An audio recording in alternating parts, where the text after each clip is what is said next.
అందరికీ నమస్కారం.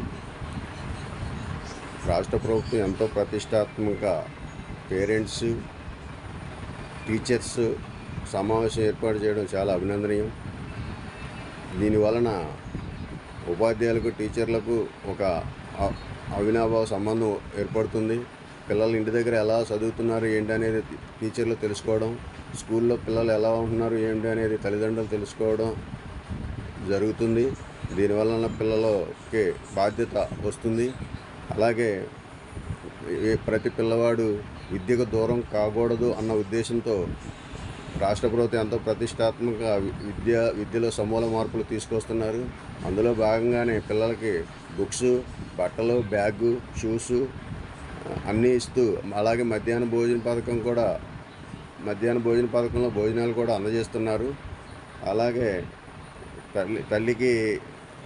తల్లికి వందనం ద్వారా ప్రతి విద్యార్థికి 15,000 రూపాయలు వాళ్ళ ఖాతాల్లో వేయటం జరుగుతుంది.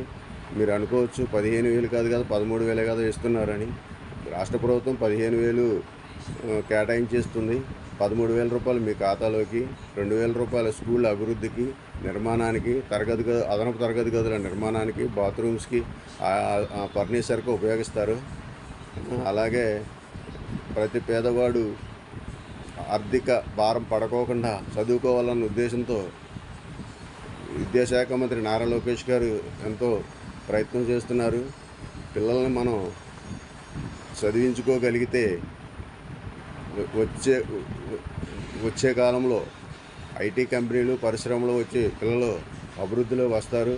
మన పేదరికం నుంచి బయటపడడానికి చదువు ఒకటే మార్గం. ఆ విధంగా పిల్లల్ని చదివించుకోవాలని తల్లిదండ్రులు బాధ్యత తీసుకోవాలని ఈ సందర్భంగా తెలియజేస్తున్నాను.